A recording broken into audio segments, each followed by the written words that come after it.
Christmas के लिए excited, तोहफे तोहफ़ और रंगीन मलबूसात से भरे बैग उठाए 11 करोड़ से ज़ायद अमरीकी इस क्रिसमस और हॉलीडे सीजन पर सफ़र के लिए निकल पड़े हैं। ये कहना है ऑटो क्लब AAA का। खुशगवार मौसम और फ्लाइट की मनसूखी की शरह कम होने पर मुसाफिरों के हौसले बढ़े हैं। मैं इस वक्त न्यूयॉर्क के एक एयरपोर्ट लगाडिया पर मौजूद हूँ और चूंकि पीर को क्रिसमस है, इसलिए सड़कों और एयरपोर्ट्स पर इंतहाई रश देखने को मिल रहा है। AAA के मुताबिक मुल्क के अंदर सफ़र करने वालों की तादाद में पिछले साल से 2.2% ज़्यादा इजाफा देखने को मिला। और यही नहीं, एयरलाइन इंडस्ट्री भी रिकॉर्ड ट्रैवलिंग की पेशगोई कर रही है। अगरचे 90% लोग इस साल गाड़ियों से सफ़र कर रहे हैं, फिर भी TSA के मुताबिक क्रिसमस से 3 दिन पहले जुमे रात को एक ही दिन में 26 लाख से ज़ायद लोग एयरपोर्ट्स पर स्क्रीनिंग से गुजरे।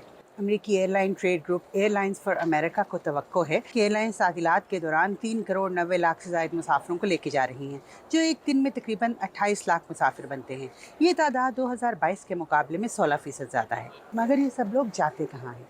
ज़ाहिर है, मंजिल का तयन तो मुसाफिर करते हैं और अपनी अपनी तरजीहात पर करते हैं, लेकिन देखा गया है कि थैंक्स गिविंग की छुट्टियों में ज़्यादातर लोग अपने ख़ानदानों से मिलने के लिए सफ़र करते हैं, जबकि क्रिसमस की छुट्टियों को आमतौर पर हॉलीडे सीज़न कहा जाता है, क्योंकि कुछ दिन बाद ही नए साल की तकरीबात शुरू हो जाती हैं और ज़्यादातर मुसाफिरों की मंजिल सियाहती मकामात हुआ करते हैं और वो नित नई डेस्टिनेशंस की तलाश में निकल पड़ते हैं।